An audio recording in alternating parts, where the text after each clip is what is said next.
Hello aspirants, welcome back to our channel Mathematics by Bhagyalakshmi. So మన ABPSC group 2 ప్రిలిమ్స్కి సంబంధించి ఈరోజు అయితే Geography unit 3 start చేయబోతున్నాం. ఇప్పటి వరకు మనం జియోగ్రఫీ యూనిట్ 1 అదేవిధంగా 2 అయితే కంప్లీట్ చేయడం జరిగింది. జియోగ్రఫీ యూనిట్ 3లో ఈరోజు human Geography of India and AP అని మనకి 2 ఉన్నాయి. బట్ ఈరోజు క్లాస్లో అయితే మనం భారతదేశానికి సంబంధించి హ్యూమన్ డెవలప్మెంట్ మీద టాప్ 40 ఎంసీక్యూస్ డిస్కస్ చేయబోతున్నాం. ఈ టాప్ 40 ఎంసీక్యూస్లో కూడా మనం recent indexes and latest reports ప్రకారం మనకి విడుదల చేసిన డేటాతో క్వశ్చన్స్ అనేవి ఇంక్లూడ్ చేయడం జరిగింది. PDF both Telugu and English లాంగ్వేజెస్లో ప్రొవైడ్ చేయడం జరుగుతుంది. లింక్ కావాలి అనుకున్నట్లయితే కింద డిస్క్రిప్షన్లో ఉంది. మీరు మన ఛానల్ యొక్క మెంబర్షిప్లో జాయిన్ అయ్యి పీడిఎఫ్ యాక్సెస్ని అయితే పొందవచ్చు. అండ్ అదేవిధంగా ప్రీవియస్ క్లాస్లో సైన్స్ అండ్ టెక్నాలజీ మెయిన్స్కి సంబంధించి గ్రూప్ 2 మెయిన్స్కి సంబంధించి సైన్స్ అండ్ టెక్నాలజీ యూనిట్ 5లో గ్లోబల్ వార్మింగ్ మీద టాప్ 40 ఎంసీక్యూస్తో ఒక వీడియో పోస్ట్ చేయడం జరిగింది. ఎవరైనా చూడని వాళ్ళు ఉంటే ఒకసారి చూడండి. సో లేట్ చేయకుండా మనం టాపిక్లోకి వెళ్ళిపోదాం. First question, consider the following statements regarding the human development index calculated by UNDP. UNDP చేత గణించబడే మానవాభివృద్ధి సూచికకి సంబంధించి మొదటి స్టేట్మెంట్, ఇది 3 రంగాలు దీర్ఘకాలిక మరియు ఆరోగ్యకరమైన జీవితం, జ్ఞానం, అదేవిధంగా మెరుగైన జీవన ప్రమాణ ఆధారంగా గణించబడుతుంది. అండ్ సెకండ్ స్టేట్మెంట్, సగటు బడి విద్య సంవత్సరాలు అదేవిధంగా నిరీక్షిత బడి విద్య సంవత్సరాలు అంటే mean year of schooling and అదేవిధంగా expected years of schooling. So దీన్ని జ్ఞానం అనే రంగాన్ని కొలవడానికి ఉపయోగపడతాయి. ఈ 2 స్టేట్మెంట్స్లో మనకి ఏది కరెక్ట్గా ఉంది? Important question. కరెక్ట్ ఆన్సర్ అయితే ఆప్షన్ సి బోత్ 1 అండ్ 2. ఇచ్చిన 2 స్టేట్మెంట్స్ కూడా మనకి కరెక్ట్గా ఉన్నాయి. హ్యూమన్ డెవలప్మెంట్ ఇండెక్స్కి క్యాలిక్యులేషన్కి సంబంధించి ఇచ్చిన 2 స్టేట్మెంట్స్ కూడా మనకి కరెక్ట్గా ఉన్నాయి. మనకి మెయిన్గా 3 ప్రధాన పరిమాణాలు అంటే డైమెన్షన్స్ ఆధారంగా లెక్కించడం జరుగుతుంది. ఒకటి ఆరోగ్యం, లైఫ్ ఎక్స్పెక్టెన్సీ ఎట్ బర్త్. అదేవిధంగా నెక్స్ట్ మనకి విద్య, mean and expected years of schooling. And మూడవది జీవన ప్రమాణం. కాబట్టి ఇచ్చిన 2 స్టేట్మెంట్స్ కూడా కరెక్ట్గా ఉన్నాయి. నెక్స్ట్ క్వశ్చన్ చూద్దాం. ప్రపంచ ఆర్థిక నివేదిక వరల్డ్ ఎకనామిక్ ఫోరం ప్రచురించే గ్లోబల్ జెండర్ గ్యాప్ ఇండెక్స్ లెక్కింపులో క్రింది వాటిలో ఏ పారామితి ఉపయోగించబడదు? Not used to calculate global gender gap index published by World Economic Forum. దీనికి కరెక్ట్ ఆన్సర్ అయితే option D, access to financial credit. మనకి గ్లోబల్ జెండర్ గ్యాప్ ఇండెక్స్లో ప్రధానంగా 4 రంగాలు ఉంటాయి. ఒకటి economic participation and opportunity, and రెండవది ఎడ్యుకేషనల్ అటైన్మెంట్, ఒకటి మూడవది హెల్త్ అండ్ సర్వైవల్, అండ్ 4వది పొలిటికల్ ఎంపవర్మెంట్. సో ఈ 4 రంగాలు కూడా మనకి ఉంటాయి. ఇక్కడ క్వశ్చన్లో ఏమి ఇచ్చారు? Not used to calculate global gender gap index అని ఇచ్చారు. సో దానికి కరెక్ట్ ఆన్సర్ అయితే యాక్సెస్ టు ఫినాన్షియల్ క్రెడిట్. అదేవిధంగా మీకు ఈ 4 కూడా నోట్ చేసుకోండి, ఇంపార్టెంట్. నెక్స్ట్ క్వశ్చన్ చూద్దాం. నీతి ఆయోగ్ ప్రచురించిన జాతీయ బహుమితీయ పేదరిక సూచిక national MPI multi dimensional poverty ఇండెక్స్కి సంబంధించి మొదటి స్టేట్మెంట్, జాతీయ మల్టీ డిమెన్షనల్ పావర్టీ ఇండెక్స్ ఆరోగ్యం, విద్య మరియు జీవన ప్రమాణాలు అనే 3 అంశాల కింద 12 సూచికలను ఉపయోగిస్తుంది. సో 12 ఇండికేటర్స్ని అని ఇచ్చారు. అండ్ రెండవ స్టేట్మెంట్, గ్లోబల్ ఎంపీఐతో పోలిస్తే మాతృ ఆరోగ్యం మరియు బ్యాంకు ఖాతాలు జాతీయ ఎంపీఐలో అదనంగా చేర్చబడిన సూచికలు. సో ఈ 2 స్టేట్మెంట్స్లో మనకి ఏవి కరెక్ట్గా ఉన్నాయి అని అడుగుతున్నారు. కరెక్ట్ ఆన్సర్ అయితే ఆప్షన్ బి బోత్ 1 అండ్ 2. ఇచ్చిన 2 స్టేట్మెంట్స్ కూడా కరెక్ట్గా ఉన్నాయి.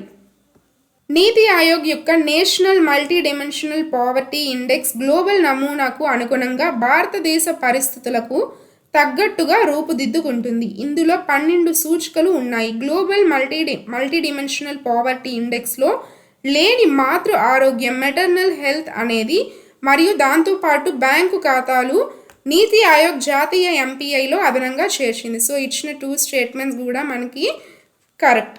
నెక్స్ట్ క్వశ్చన్ చూద్దాం. యుఎన్డిపి మానవాభివృద్ధి నివేదిక వర్గీకరణ ప్రకారం భారతదేశం క్రింది ఏ హెచ్డిఐ కేటగిరీ కిందకు వస్తుంది? కరెక్ట్ ఆన్సర్ ఆప్షన్ ఏ, మీడియం హ్యూమన్ డెవలప్మెంట్, మధ్యస్థ మానవాభివృద్ధి. యుఎన్డిపి వర్గీకరణ ప్రకారం హెచ్డిఐ స్కోర్ 0.550 నుండి 0.699 మధ్య ఉన్న దేశాలను మీడియం హ్యూమన్ డెవలప్మెంట్ వర్గంలో ఉంచుతారు. భారతదేశం యొక్క హ్యూమన్ డెవలప్మెంట్ ఇండెక్స్ స్కోర్ అయితే మనకి ఈ మీడియం హ్యూమన్ డెవలప్మెంట్లో పరిధిలోనే ఉంది.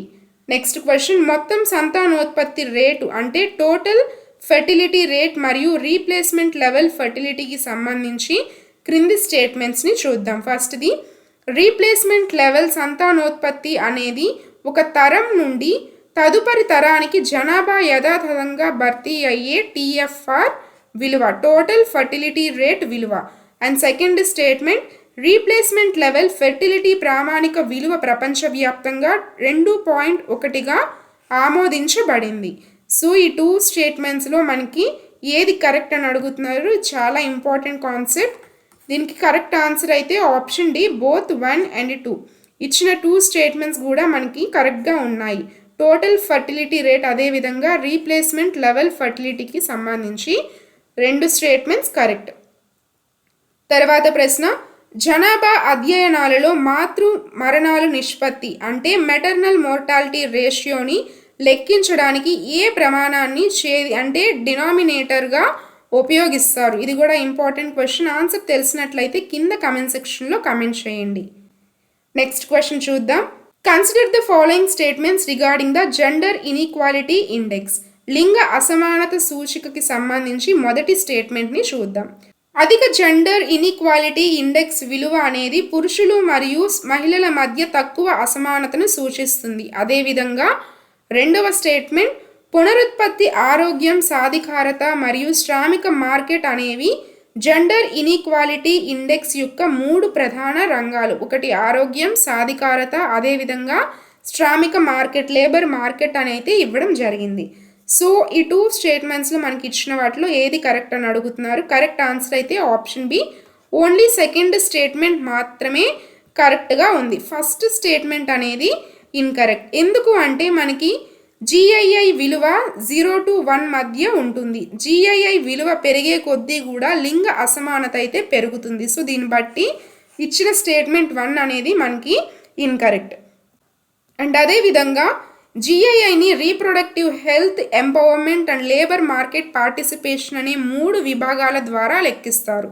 నేషనల్ ఫ్యామిలీ హెల్త్ సర్వే 5 ప్రకారం భారతదేశంలో సంస్థాగత ప్రసవాలు ఇన్స్టిట్యూషనల్ డెలివరీస్లో పరిశీలించిన ప్రధాన ధోరణి ఏంటి?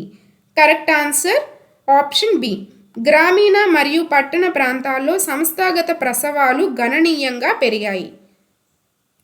మనకి NFHS 5 నివేదిక ప్రకారం ఆరోగ్య సంరక్షణ పథకాలు మరియు ఆసుపత్రి ప్రసవాల ప్రోత్సాహకాల వల్ల భారతదేశ వ్యాప్తంగా గ్రామీణ మరియు పట్టణ ప్రాంతాలు రెండింటిలోనూ కూడా మనకి ఇన్స్టిట్యూషనల్ డెలివరీస్ అంటే సంస్థాగత ప్రసవాల శాతం 88% పైగా పెరిగింది. నెక్స్ట్ క్వశ్చన్, మానవాభివృద్ధి సూచిక రూపకల్పనను తీవ్రంగా ప్రభావితం చేసిన కేపబిలిటీ అప్రోచ్, సామర్థ్య దృక్పథంను ప్రతిపాదించిన ఆర్థికవేత్త ఎవరు? Important question. కరెక్ట్ ఆన్సర్ అయితే option C, Amartya Sen. Nobel గ్రహీత అయిన అమర్త్య సేన్ ప్రతిపాదించిన క్యాపబిలిటీ అప్రోచ్ సామర్థ్యాల వికాసం మానవాభివృద్ధి భావనకు సైద్ధాంతిక పునాది అయితే వేసింది. అమర్త్య సేన్ మరియు మహబూబ్ ఉల్ హక్లు కలిసి UNDP మానవాభివృద్ధి నివేదికల రూపురేఖలను అయితే రూపొందించారు. నెక్స్ట్ క్వశ్చన్, నీతి ఆయోగ్ విడుదల చేసే school education quality index, school education quality index SEQIకి సంబంధించి క్రింది అంశాలు పరిశీలిద్దాం. మొదటిది అభ్యాస ఫలితాలు, లెర్నింగ్ అవుట్కమ్స్ ఒకటి. నెక్స్ట్ విద్యా ప్రాప్యత అంటే యాక్సెస్ అవుట్కమ్స్. అండ్ మూడవది అవస్థాపన సౌకర్యాలు అంటే infrastructure and facilities for outcomes. So which of the above are evaluated in school education quality index? దీనికి సరైన సమాధానం అయితే ఆప్షన్ డి, ఆల్ 3, 1, 2 and 3 మూడు కూడా. లెర్నింగ్ అవుట్కమ్స్ ఒకటి, యాక్సెస్ అవుట్కమ్స్, అదేవిధంగా infrastructure and facilities for outcomes. Next question, ప్రపంచ bank విడుదల చేసే హ్యూమన్ క్యాపిటల్ ఇండెక్స్కి సంబంధించి మొదటి స్టేట్మెంట్, ఇది ప్రజలు తమ యొక్క జీవిత కాలంలో పొందే జ్ఞానం, నైపుణ్యాలు మరియు ఆరోగ్యాన్ని కొలుస్తుంది. దేని గురించి? హ్యూమన్ క్యాపిటల్ ఇండెక్స్కి సంబంధించి. సెకండ్ స్టేట్మెంట్ చూద్దాం, తలసరి కార్బన్ ఫుట్ ప్రింట్ మరియు గ్రీన్ హౌస్ వాయు ఉద్గారాలు హెచ్సిఐలో ప్రధాన భాగాలు. సో ఈ 2 స్టేట్మెంట్స్లో మనకి ఏది కరెక్ట్? సరైన సమాధానం option A, only first statement మాత్రమే కరెక్ట్. సెకండ్ స్టేట్మెంట్ అయితే దీని కిందకి రాదు. వరల్డ్ బ్యాంక్ యొక్క హ్యూమన్ క్యాపిటల్ ఇండెక్స్ మానవ సామర్థ్యాన్ని, ఆరోగ్యాన్ని మరియు విద్యా ఫలితాలను మాత్రమే కొలుస్తుంది. ఒకటి మానవ సామర్థ్యాన్ని, ఆరోగ్యాన్ని, హెల్త్ని, అదేవిధంగా విద్యా ఫలితాలని కొలుస్తుంది. ఇందులో కార్బన్ ఉద్గారాలు, కార్బన్ ఎమిషన్స్ వంటి పర్యావరణ అంశాలు అయితే ఉండవు. నెక్స్ట్ క్వశ్చన్, జనాభా విశ్లేషణలో శిశు మరణాల రేటు, ఇన్ఫాంట్ మోర్టాలిటీ రేట్కి సంబంధించి first statement. Infant mortality rate అనేది ప్రతి 1000 సజీవ జననాలకు 1 సంవత్సరం లోపు వయస్సు ఉన్న పిల్లల యొక్క మరణాల సంఖ్యగా నిర్వచించబడింది. ఇన్ఫాంట్ మోర్టాలిటీ రేట్కి సంబంధించి సెకండ్ స్టేట్మెంట్ చూద్దాం ఇప్పుడు. తాజా నమూనా నమోదు వ్యవస్థ అంటే శాంపుల్ రిజిస్ట్రేషన్ సిస్టమ్. సో దీని డేటా ప్రకారం భారతదేశంలో గ్రామీణ ఐఎంఆర్, ఇన్ఫాంట్ మోర్టాలిటీ రేట్ పట్టణ ఐఎంఆర్ కంటే స్పష్టంగా తక్కువగా ఉంది. సో ఈ 2 స్టేట్మెంట్స్లో మనకి ఏది కరెక్ట్ అని అడుగుతున్నారు. ఇది కూడా చాలా ఇంపార్టెంట్ క్వశ్చన్. మనకి మోర్టాలిటీ రేట్స్ గురించి ఎయిదర్ మెటర్నల్ మోర్టాలిటీ కానీ ఇన్ఫాంట్ మోర్టాలిటీ రేట్ గురించి కానీ మనకి ఈ హ్యూమన్ డెవలప్మెంట్లో భాగంగా క్వశ్చన్స్ అయితే వస్తూనే ఉన్నాయి. దీనికి సరైన సమాధానం option C, only first statement మాత్రమే కరెక్ట్. సెకండ్ స్టేట్మెంట్ అనేది ఇన్కరెక్ట్. సో ఐఎంఆర్ని ప్రతి 1000 సజీవ జననాలకు 1 సంవత్సరం లోపు చనిపోయే శిశువుల సంఖ్యగా లెక్కిస్తారు. తాజా నమూనా యొక్క నమోదు వ్యవస్థ డేటా ప్రకారం భారతదేశంలో గ్రామీణ ఐఎంఆర్ ఇప్పటికీ పట్టణ ఐఎంఆర్ కంటే ఎక్కువగానే ఉంది. నెక్స్ట్ క్వశ్చన్ చూద్దాం.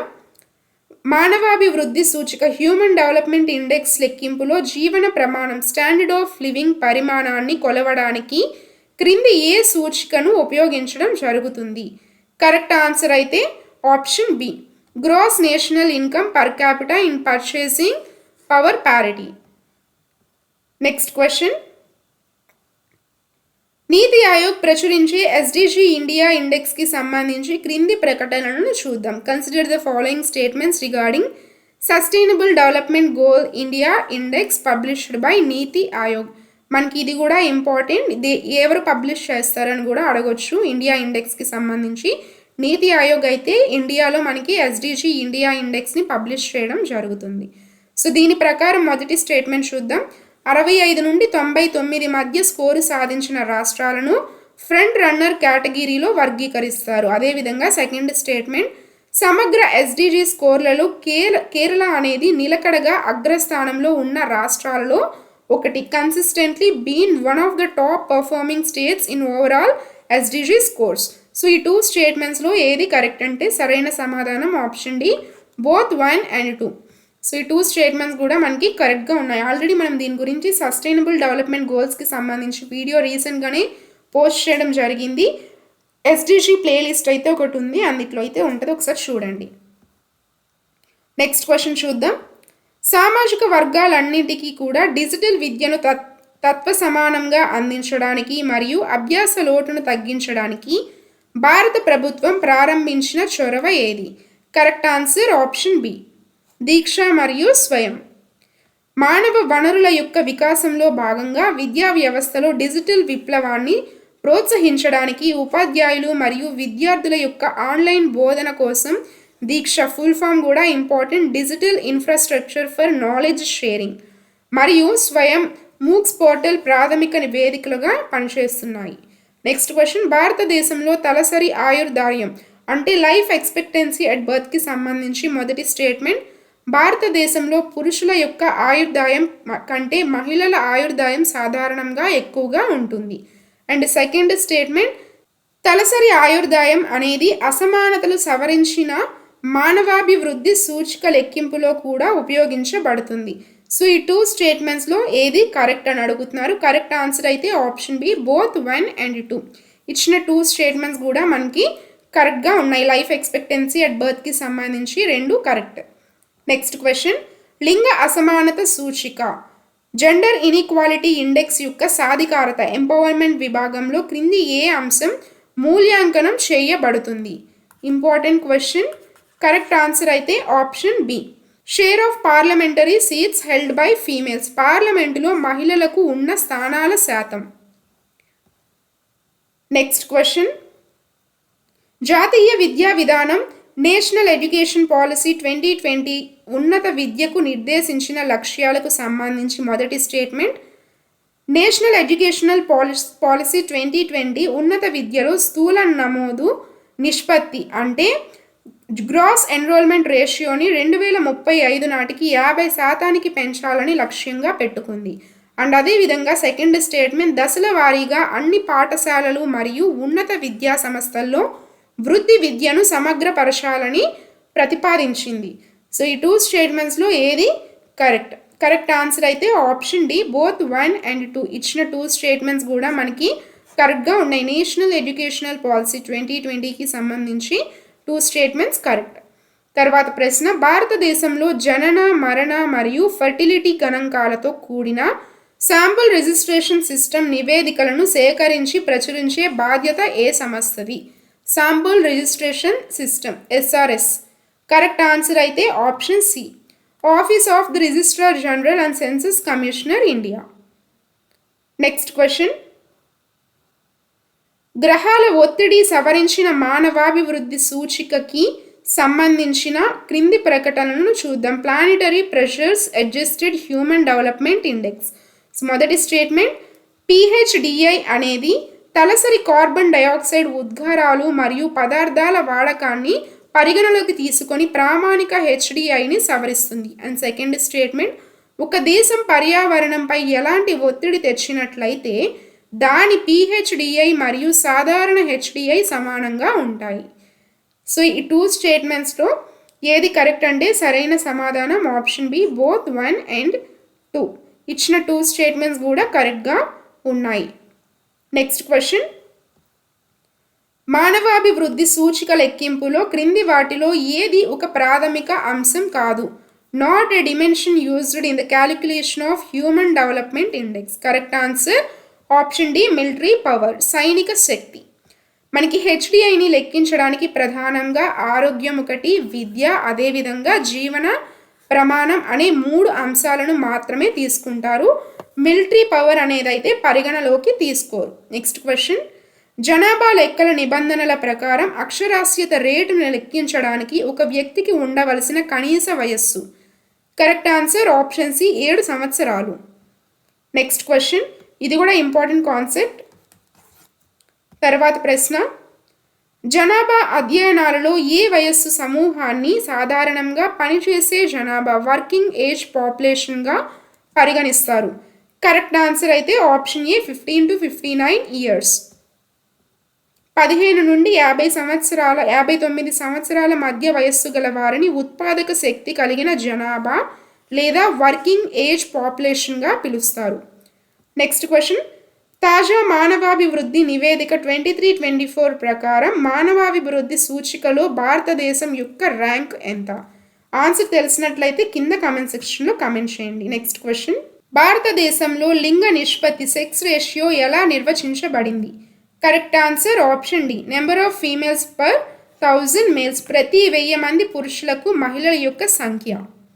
నెక్స్ట్ క్వశ్చన్, నీతి ఆయోగ్ జాతీయ బహుమతీయ పేదరిక సూచిక ప్రకారం భారతదేశంలో అత్యల్ప పేదరికం కలిగిన రాష్ట్రం. Correct answer option C, Kerala. Next question, 3 అంశాల నుండి హ్యూమన్ డెవలప్మెంట్ ఇండెక్స్ని విలువను లెక్కించడానికి ఏ గణిత పద్ధతిని ఉపయోగిస్తారు? కరెక్ట్ ఆన్సర్ ఆప్షన్ ఏ, జియోమెట్రిక్ మీన్. ఇది కూడా ఇంపార్టెంట్. సో మనకి what mathematical method is used to calculate human development index value from the 3 dimensions అంటే మనకి జియోమెట్రిక్ మీన్ అయితే యూజ్ చేస్తారు. నెక్స్ట్ క్వశ్చన్, డెమోగ్రఫిక్ డివిడెండ్ అంటే ఏంటి? జనాభా డివిడెండ్ అంటే ఏంటి? కరెక్ట్ ఆన్సర్ ఆప్షన్ బి, వయస్సు నిర్మాణంలో మార్పు వల్ల కలిగే ఆర్థిక వృద్ధి. నెక్స్ట్ క్వశ్చన్, 2011 జనాభా లెక్కల ప్రకారం భారతదేశంలో అత్యధిక అక్షరాస్యత కలిగిన రాష్ట్రం ఏది? Correct answer option D, Kerala. So మనకి highest literacy rate in India as per 2011 census data, Kerala అయితే ఫస్ట్ ప్లేస్లో ఉంది. నెక్స్ట్ క్వశ్చన్, SDG 4 ప్రధానంగా దేనిపై దృష్టి పెడుతుంది? కరెక్ట్ ఆన్సర్ ఆప్షన్ ఏ క్వాలిటీ ఎడ్యుకేషన్ మీద. నెక్స్ట్ క్వశ్చన్, జాతీయ బహుమతీయ పేదరిక సూచిక నివేదికల ప్రకారం భారతదేశంలో బహుమతీయ పేదరికంలో ఉన్న జనాభా శాతంలో అత్యధిక వాటా కలిగిన రాష్ట్రం. Correct answer option C Bihar. Next question, ప్రపంచ బ్యాంకు యొక్క హ్యూమన్ క్యాపిటల్ ఇండెక్స్ యొక్క మనిషి ఉత్పాదక సామర్థ్యాన్ని అంచనా వేయడానికి ఏ వయస్సు పరిమితిని ప్రామాణికంగా తీసుకుంటుంది? Correct answer option A from birth to 18 years of age, పుట్టిక నుండి 18 సంవత్సరాల వయస్సు వరకు. నెక్స్ట్ క్వశ్చన్, ఇది కూడా ఒకసారి చూసుకోండి. జాతీయ నమోదు వ్యవస్థ అంటే శాంపుల్ రిజిస్ట్రేషన్ సిస్టమ్ తాజా డేటా ప్రకారం భారతదేశంలో మాతృ మరణాల నిష్పత్తి మెటర్నల్ మోర్టాలిటీ రేషియో అత్యల్పంగా నమోదు అవుతున్న రాష్ట్రం. As per the latest sample registration system SRS data, which Indian state has recorded the lowest maternal mortality ratio MMR? Correct answer అయితే ఆప్షన్ సి కేరళ. సో దీనికి గల కారణం ఏంటి అంటే ఎక్కువ ప్రాథమిక ఆరోగ్య మౌలిక సదుపాయాలు కలిగి ఉండడం, అదేవిధంగా 100% ఆసుపత్రి ప్రసవాలు కలిగిన రాష్ట్రం కేరళ. సో దాని కారణంగా మనకి కేరళ రాష్ట్రంలో మాతృ మరణాల నిష్పత్తి అనేది దేశంలోనే అత్యల్పంగా ఉంటుంది. Next question, what is the India's rank in the gender inequality index according to UNDP's human development report 23-24? Correct answer option A 108. Next question, జనాభా గణాంకాల ప్రకారం ఒక ప్రాంతంలో ప్రతి 1000 మంది పురుషులకు ఎంతమంది మహిళలు ఉన్నారో తెలిపే లింగ నిష్పత్తి సెక్స్ రేషియోలో భారతదేశంలో అతి తక్కువ లింగ నిష్పత్తి కలిగిన రాష్ట్రం ఏది? Correct answer option B Haryana. Next question, భారతదేశంలో బడి ఈడు ఉన్న పిల్లలలో పోషకాహార లోపాన్ని అరికట్టడానికి మరియు నమోదును పెంచడానికి అమలు అవుతున్న PM పోషణ్ పథకం పూర్వపు పేరు ఏంటి? Important question, former name of PM Poshan scheme. Correct answer option A mid day meal scheme. Next question, మానవాభివృద్ధి అధ్యయనాలలో కౌమార జననాల రేటు అడోలసెంట్ బర్త్ రేట్ను కొలవడానికి ఏ వయస్సు వర్గానికి చెందిన మహిళల యొక్క జననాలను లెక్కిస్తారు? Adolescent birth rate. Correct answer అయితే option C 15 to 19 years. Next question, భారతదేశ ప్రభుత్వ తాజా జాతీయ విద్యా విధానం ప్రకారం నేషనల్ ఎడ్యుకేషనల్ పాలసీ 2020 ప్రకారం పాఠశాల విద్యలో పాత 10+2 నిర్మాణం స్థానంలో కొత్తగా ప్రతిపాదించిన విద్యా నిర్మాణం ఏది? Academic structure. కరెక్ట్ ఆన్సర్ అయితే ఆప్షన్ ఏ 5+3+3+4. ఫౌండేషనల్, ప్రిపరేటరీ, అదేవిధంగా middle and secondary. Next question, భారతదేశంలో నమూనా నమోదు వ్యవస్థ శాంపుల్ రిజిస్ట్రేషన్ సిస్టమ్ తాజా డేటా ప్రకారం 5 ఏళ్ల లోపు పిల్లల యొక్క మరణాల రేటు అతి తక్కువగా ఉన్న ప్రధాన రాష్ట్రాలలో మొదటి స్థానంలో ఉన్న రాష్ట్రం ఏది? Correct answer option C Kerala. Next question, మానవాభివృద్ధి సూచిక ఆధారంగా చాలా అధిక మానవాభివృద్ధి వెరీ హై హ్యూమన్ డెవలప్మెంట్ విభాగంలో ప్రపంచంలో అగ్రస్థానంలో నిలిచిన దేశం. Correct answer option B Switzerland. UNDP యొక్క హ్యూమన్ డెవలప్మెంట్ రిపోర్ట్ నివేదిక ప్రకారం ప్రపంచవ్యాప్తంగా స్విట్జర్లాండ్ మానవాభివృద్ధి సూచికలో ఫస్ట్ ప్లేస్లో అయితే ఉంది. సో ఇవి మనకి ఇండియాకి సంబంధించి అండ్ వరల్డ్ వైడ్గా మనం చూసుకున్నట్లయితే హ్యూమన్ డెవలప్మెంట్ మీద టాప్ 40 MCQs. అండ్ ఫర్దర్గా నెక్స్ట్ క్లాస్లో ఆంధ్రప్రదేశ్కి సంబంధించి హ్యూమన్ డెవలప్మెంట్ మీద టాప్ 40 MCQsతో ఇంకొక వీడియో పోస్ట్ చేయడం జరుగుతుంది. Thanks for watching.